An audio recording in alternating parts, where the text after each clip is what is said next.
this short and quick. First of all, I would like to congratulate my dear friend of mine, Zom, for spearheading what we have today. Is really beautiful. It's a culmination of probably 6 7 years of work within University of South Pacific, and also Elizabeth. It's a wonderful presentation, very powerful. Um, it's going to benefit the Pacific in a lot of ways. I'd like to also acknowledge, I think someone from the Fiji Education Commission is here as well. Thank you for coming. I don't know if FNU is here, or Unifiji. Are you there? Oh, great. Good, yeah, mate. Unifiji, that's good. I'll get on with it.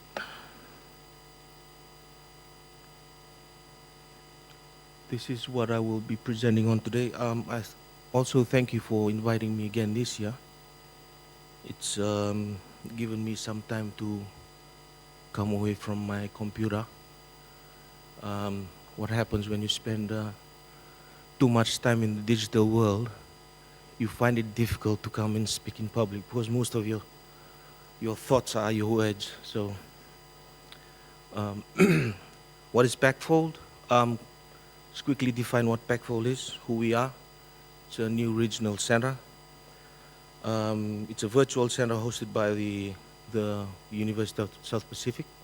It's also an initiative between the Commonwealth of Learning and the University of South Pacific. It was established originally in 2015 to champion open distance flexible learning in the Pacific through awareness, advocacy, and capacity building.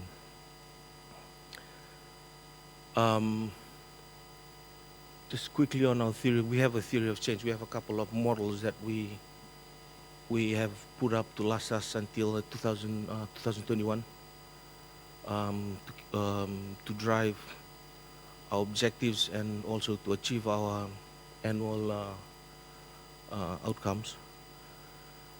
And one of those models is our theory of change. Would like to emphasize that with the last paragraph, which says the region needs to pursue a flexible and open approach in education that is affordable, accessible to all, so the Pacific can manage change. Thus, the need to collaborate on strategically designed documents that will underpin positive social and economic change. And one of those very important documents is one that we've just discussed this morning. I believe Som had presented on the policy and also the infrastructure that was presented by Elizabeth this morning. There is indeed a need to pursue ODFL because of 21st century teaching and learning approaches with its modified teaching models. Mentioning some is the five-stage model, the community of inquiry. These are some of the changes that's being brought in because of the integration of ICT in education. Our planned outcomes at the Pacific Center for Flexible and Open Learning for Development. One is develop and adopt a regional framework for open distance flexible learning, which I will touch on later. Also, we are looking at developing ODFL Regional Quality Assurance Framework, a framework for national policy on ODFL and the National Template Framework. Also, we are trying to expand our digital community, which is PACFOLD Learn. Finding it a bit difficult in the Pacific because of obvious reasons of there is still a need to have educators in the other Pacific Island nations realize the importance of ICT in education. And we are trying to increase participation in Pacific-based research into case studies and stories, issues discussed within the community. We encourage research. And lastly, a platform for excellence, excellence through quality, ODFL, quality assurance framework. You will realize that I'm mostly just discussing, mentioning a lot of regional activities. It is one of the pillars of the center, is to come up with initiatives that maybe we are requested by working groups, regional working groups, to come up with initiatives. And I will be sharing some of those. Okay, as I was requested to come and share on what PACFOLD has been doing within the open education community, this is what I managed to recall on what we have done so far since last year, since the last Open Education Week here in University of Pacific. First of all, I would like to share our experience at the regional OER consultation. I was invited as part of a group of specialists in OER within the Pacific. I don't know why, but I was invited to facilitate a session on exploring the national OER practices with SDG4, and focused on my experiences as a former secondary school teacher working on awareness and advocacy in OER. So I would like to just quickly share on what I shared with the panel on that day. This was the outcome of that session, which we achieved by the end of it. These were some of the questions that were raised to create discussion. These were some of the values that we reflected on during that session. There's one that's here that has been taken on board by the Commonwealth of Learning, because they see the importance of it within education, which is education as a human rights. And also we reflected on a powerful theme from Kiribati, because they're facing climate change challenges, which is migration with dignity. Migration with dignity. And we were saying that OER has a lot to contribute to that.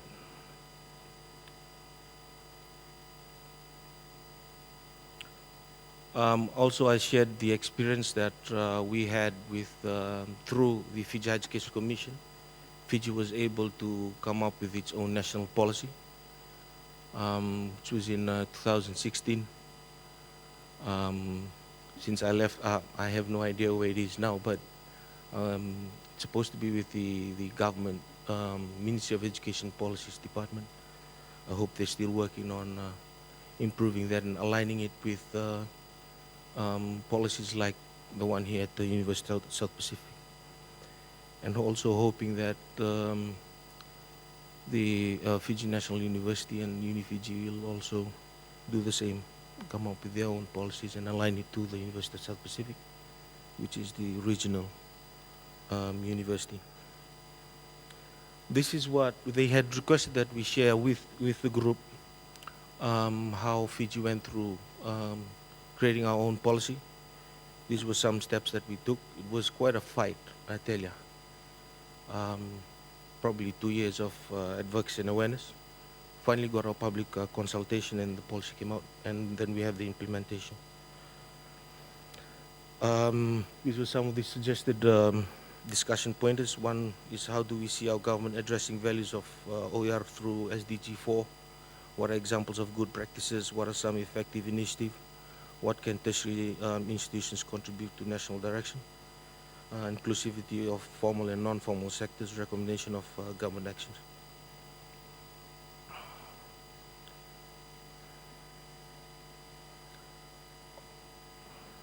That was one of the activities that PACFOLD had participated in last year with regards to open education.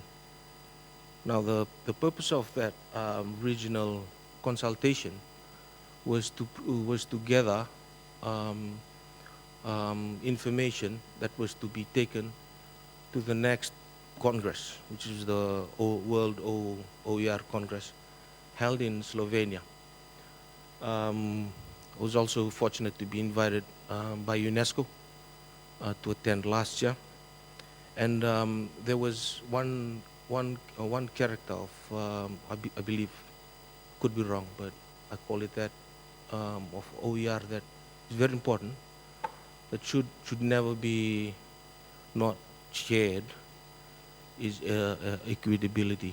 It is something that we fought for at the World OER Congress, to be included in their priorities or statements, because that is what the Pacific needs, because of our geographical differences and challenges.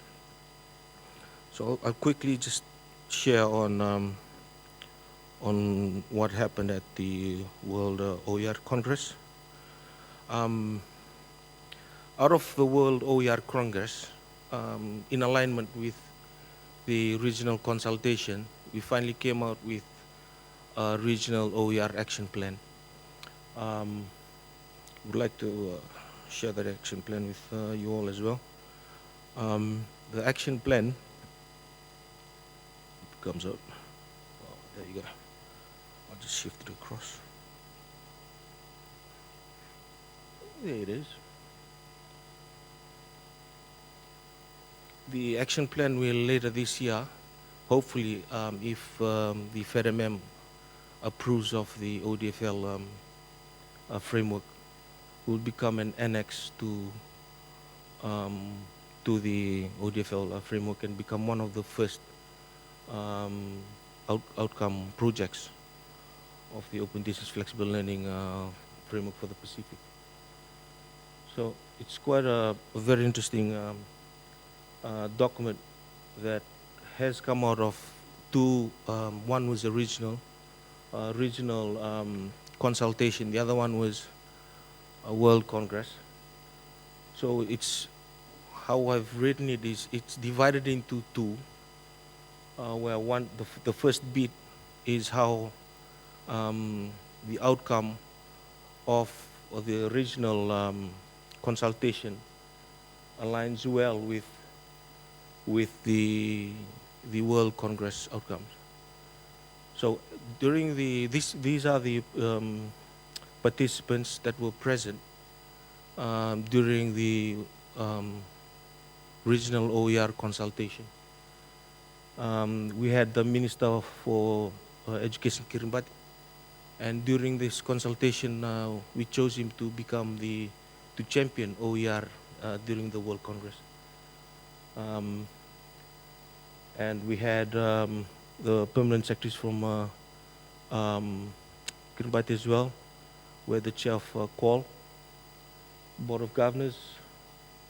So if the quality of the content of the document is questioned, I don't know how better you can go. So these were the outcomes that came out of that meeting. 9 themes: advocacy and awareness, enabling ICT infrastructure, national policy, creative commons, HR capacity building, strategic alliances, culture and language, research and development, federation of OER repository. This was a very interesting idea that was brought up, to have a federation of OER repository.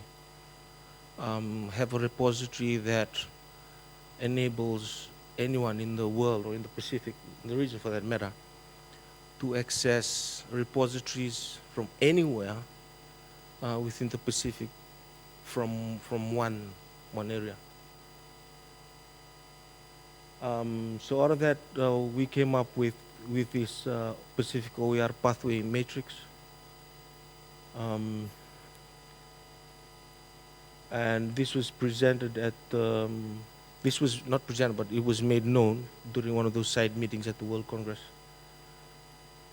And what it was decided at the World Congress, that the themes that came out of the World Congress could be used by regions anywhere around the world for them to then contextualize to suit their their context of wherever they're from, because it was it was visible that there were differences with the challenges in the regions.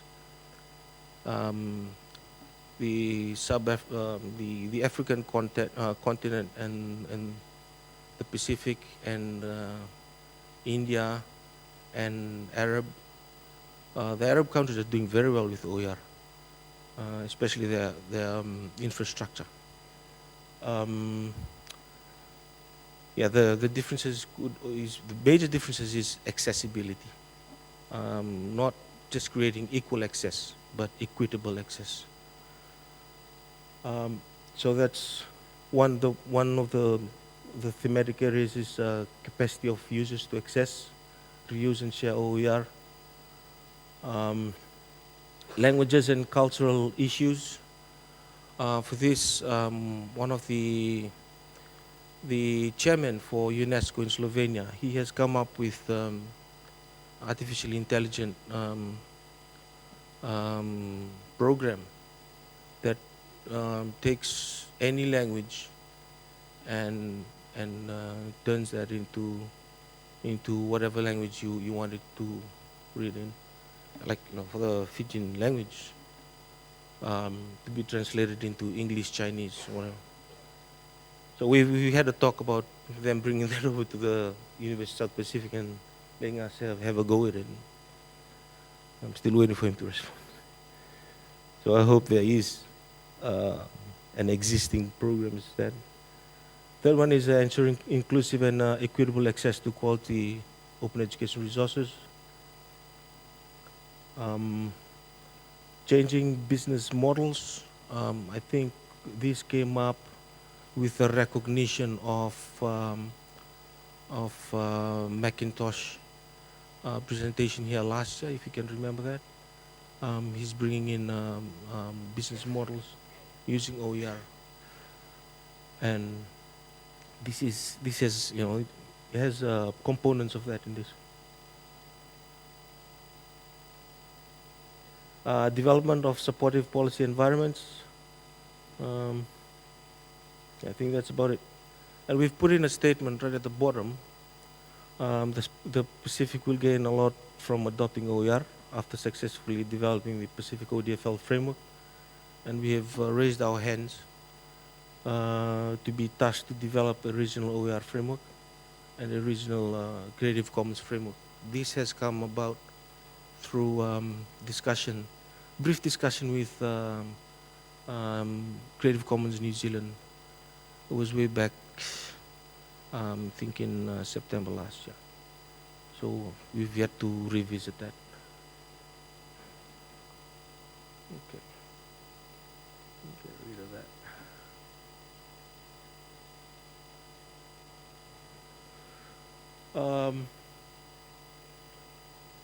We were also tasked, PACFOLD was tasked by the Pacific Regional Working Group to come up with a framework for open distance flexible learning. I'm proud to say that PVC SOM was also part of this process. Hey, that's it. Can it open? Yes. I'd like to. Okay, it's in PDF, but let's carry on.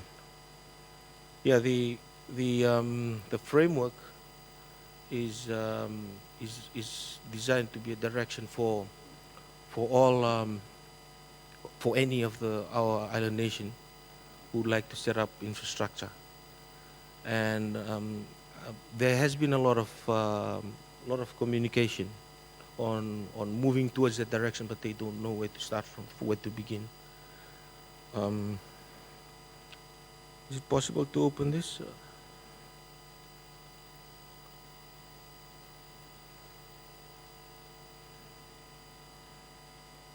think it's in the PDF.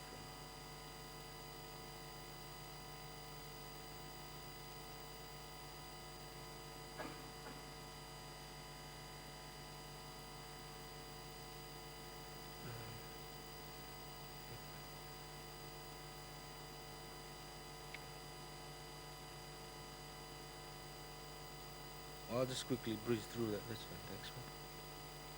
That's fine. Thanks. Yeah. So what's happened is after 6 meetings, we finally came up with a draft ODFL framework, which was presented at the Pacific Heads of Education System meeting last year, and thematic topic teaching learning, and it was highly received because all of the attendees were permanent secretaries from their respective countries, and they were very happy that PACFOLD, USP, through PACFOLD has come up with this. So now we've just received communication from the Forum Secretary, Felipe Chitoko, the other day that they are going to be pushing the document through to FEDEMEM, which is going to be later this year at the Forum Education Ministers meeting. It'll be held in Nauru. We will be pushing the framework and also the OER action plan.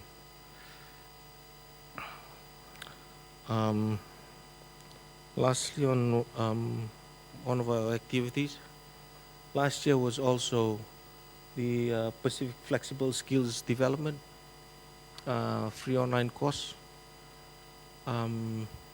This was facilitated by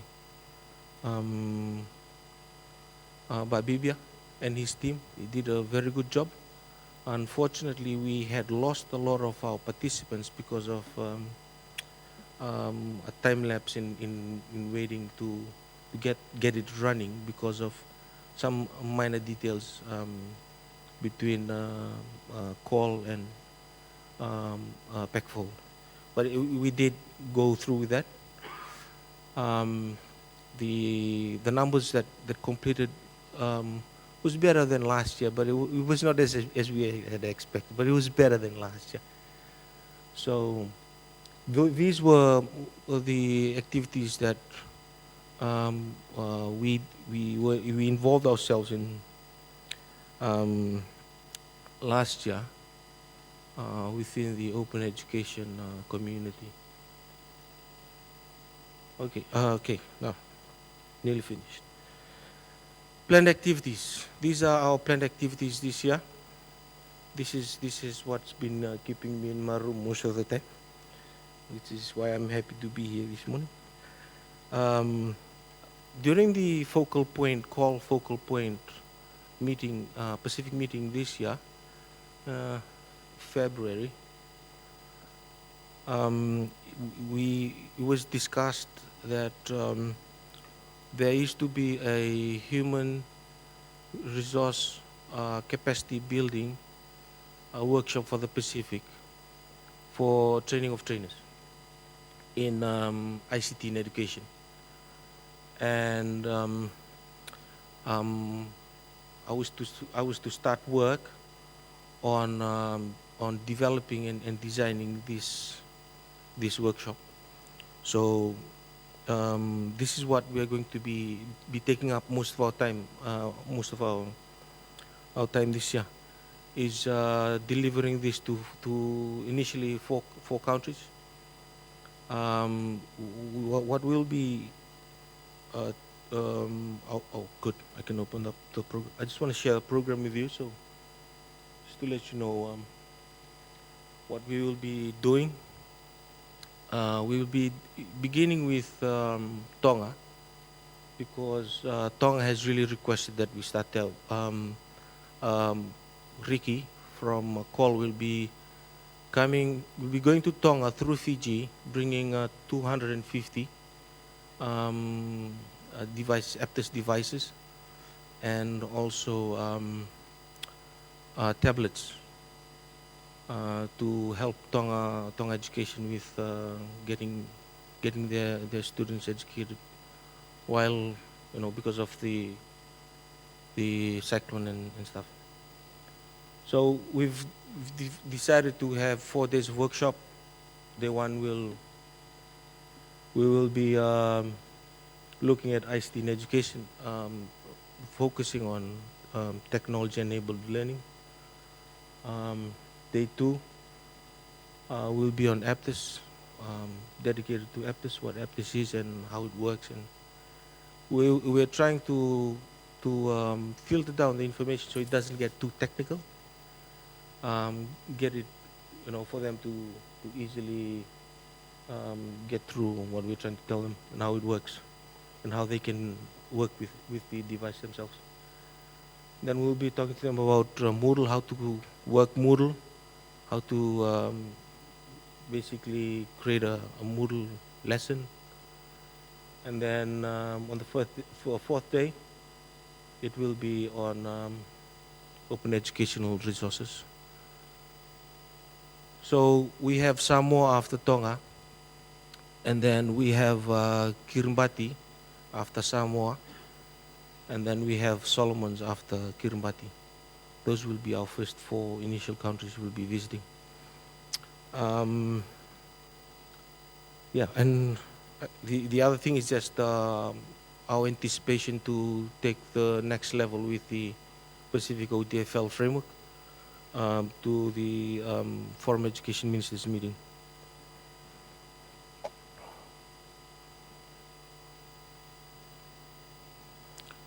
Deepak also requested I mention some challenges.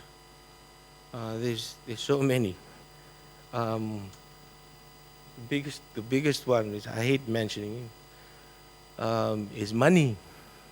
We need money to function. We need funds to create infrastructures, to travel, because there's something I say, you can't catch a bus or ride a horse down to Samoa.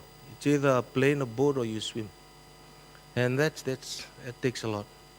But it's good that we have our partners listening to us, paying us attention, looking for ways they can support us.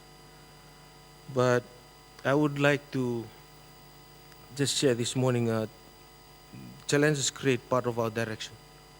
So we should give thanks for challenges that we face. And mostly, it is the resistance to change. That is one of the challenges as well. And mindset to adapt and adopt to 21st century approaches, which is focused on 3 very powerful, for me, powerful terms: equitability, accessibility, and quality. I'm so proud of how the library has come about preparing their quality assurance process. It's amazing. It could become something that an infrastructure that can be adopted by other universities, national universities around the Pacific.